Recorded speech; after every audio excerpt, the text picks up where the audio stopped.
All right, welcome into the Storm Surge post-game report here. Kyle Nash is doing the game here with BP. The inaugural game for the Orlando Storm is the inaugural victory for the Orlando Storm. What a time to be involved with spring football in Orlando, BP. 23-16, your final score. The Orlando Storm triumphant. They had a lead for the entire game, did not fall behind on this one.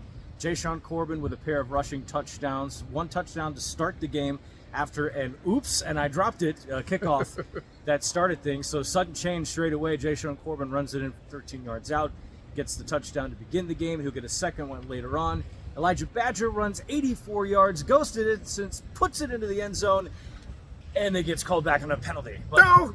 Yes, but the infringing party, Chris Rowan, would come back, and he scored a 9-yard touchdown pass to make up for said penalty. He said in post-game press that he would rather have been someone else at that point, but big bullseye on him, but it's nothing but love. And, Coach Beck talked about this in post-game today, too, and we talked about it in the box earlier. The bend, don't break defense Absolutely. is what made a big difference in tonight's game, Kyle. They stood their ground, gave up what they could give up, but didn't let them finish the job. Columbus ended up scoring 3 field goals into the game before they finally put a touchdown on the board late. Shout out to Jalen McClendon and the offense. They really fought through and played this game well. It's just a shame that they couldn't break the Storm defense, but, kudos to our guys for sitting back, doing what they needed to do. These guys only come off a 30-day training camp. They don't have an extended period of time to work together. So it turns out that they get better as the game progresses, and the second half defense much better for the Storm, but the Columbus offense also improved as the game went on. So shout out to Coach Ted Ginn Jr., first year with the league, and he's got a bunch of new guys that are probably going to start wrecking folks later on down the season. Just not tonight, kids, not in week 1. Orlando Storm with the victory in front of just over 11,000 fans tonight here at Inter&Co Stadium. What a vibe tonight, Kyle. And to our right is that orange wall. The future orange wall. That's right. We're talking to these guys right now because that was now if you're an Orlando City Lions fan and the Orlando Pride, that's where the fun happens at a soccer game. And they translated a little bit of that to the football tonight when in the drums and the shouting. You had the wave going all night too. So the fan experience was, top notch. It looked like everybody that came tonight enjoyed themselves. Of course, DJ Khaled putting on a fantastic halftime show. If you're a fan of him, then you enjoyed the treat tonight. All sorts of UFL leadership here. Danny Garcia was on the field. Mike Rapolo was on the field earlier pregame. So, this is a showcase game for the league. And I think they did a pretty good job tonight.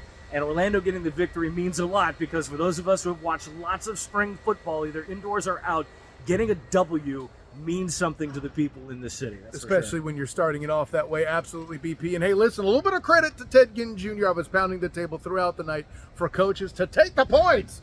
And Ted Ginn Jr. said finally did. After the game he had regretted perhaps not taking the points there. But who knew that Lamar Jackson was going to come in and make the swat on one of the many times that Storm defense was great in the red zone. BP, listen, say what you will, though, about this defense. I was particularly impressed with the poise of quarterback Jack Plumber. Now, we had talked about this on the Storm Surge podcast, on Thursday, about him taking over at quarterback when he appeared the way that he did in all the propaganda. Sure enough, the morning we dropped the pod, he's named the starter, comes out with football IQ through the roof. You'll see a bit of us talking about him. Yes. Knowing when the penalties are called against the defense, taking shots, and what the layman may call a defensive touchdown called back. No. That was Jack gambling and throwing the dice in a place where he knew he had the 5-yard penalty against his opponent in his back pocket. It was a beautiful thing. No, it was. It was fantastic what he did. And again, those 1,000 IQ plays. He also had a really good run for a first down, just making the slide, the smart plays. He'd been pressured all night on the edge. The edge was really collapsing, and Columbus was starting to get home a couple of times. He did get sacked a couple of times, too. 4 times, on the night. So just a few pressures at that point after being in his face all night. And then he finally found the rush lane, cuts up through, great slide, gets the first down, moves the sticks. So game management was really important tonight, and Plummer did an excellent job. Again, those big-time intelligence level plays. There was even a point when I think it was the first flag that was thrown, he threw an interception. Everybody thought we were going to run it back for a touchdown, but I'm pretty sure I saw him point and say, no, that guy's getting the ball next because the flag's going to carry here and we're going to get 5 yards. It was an offsides penalty. But, again, really intelligent play by Plummer tonight. Keeping the guys poised to continue to score after the costly penalty. Keeping the fans poised to know that the offense is staying on the field. I can't front on any of that, BP. Absolutely. No, everything about that was great tonight. Again, shout out to Jayshawn Corbin. 30 minutes from here, from Rockledge, Florida, in his hometown practically. It's family here watching him score not one but 2 touchdowns. Watching him score the first touchdown in Orlando Storm history. You can't take that away no matter what happens. Absolutely not. So, yeah, again, great performance tonight. Top down. Kudos to the defense. Michael Lance with a 55-yard field goal. What a cannon leg he's got. Could he make a 60-yarder for 4 points? I'm sure we might see that come up this season. Felt like he had enough distance to me. Yeah, absolutely. And there were solid field goals, too. He actually had to kick it twice because they iced him, and he'd already sent the first one away. About that. And, that one was good, too. So, back-to-back 55-yarders, you just can only count one of them. But, again, just a fantastic performance for the first game. And Coach Beck said this, too. You only get that short window of time to prepare these guys, and the football conditioning in the UFL is much different because the NFL, they get the OTAs and they get all these other workouts, and then they start training camp. These guys don't get that benefit. They really only have about 4 weeks to gel as a team, and you could see that cohesion start forming as the half progressed. By the end of the first half, I can imagine that the talking in the locker room and the pep talk, if you were a fly on the wall, you could see that convalescence. So that second half was much, much improved. And I agree with Coach Beck there. Ted Ginn Jr.'s got a good squad. Columbus is going to be a pretty good team. First week, you're on the road, tough open, your new team. Same scenario. They have that same limited time together. And I think they're going to be something to see a little bit later on in the season. A worthwhile point for the preparation situation there, BP. One could say that the Storm benefited from it with that fumble taking place the way it did. Coach Ginn, after the game, mentioned that was the first punt return where he's going to start to get hit out there. So, yeah, that's a whole rough situation and something that they had to evolve for throughout the game. But, BP, you talk about short periods of time. Next week, the Storm are back here at Interco, and a short week to prepare. That's a Saturday night game against the Kings of Louisville. Now, granted, we'll get more about that game as we come up and drop Friday's edition of the Storm Surge podcast leading into that next game. But I got to say this much. They put up a fight against those Stallions earlier in the rotation there. Should make for an interesting bit of football. Yeah, that Louisville-Birmingham matchup was very interesting. Birmingham, a perennial power in the United Football League.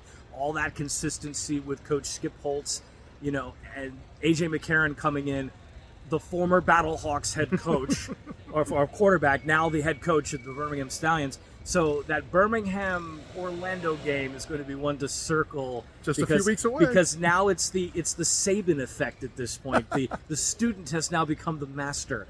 We'll find out if that holds true. But A.J. McCarron really put a lot into his team. You could tell that there was a lot of effort. Louisville, to their credit, Bean is a good quarterback. Yeah, and he can really spin the ball. He's got the mobility. So I don't think that Orlando should really underestimate them. Given the performance against Birmingham, I think it's something you should circle and take seriously. If they continue to play that bend, don't break defense at this point, just take what they give him at this point. Give up the underneath pass, but make the underneath tackle. And they did a lot of that tonight in Orlando. They made the tackles when they needed to, swarming to the ball. Not a whole lot of missed tackling going on, one or two, but those are easily cleaned up in practice and film and whatnot. So now you've got a game under your belt. You've got something to look forward to next week, and a really good team that's coming into your house. It's the day before Easter. You can't lay an egg on this one, kids. But I see what you did there. You got to hop on through it. So we'll do more of that on Friday's edition of the show. I'll just go this way.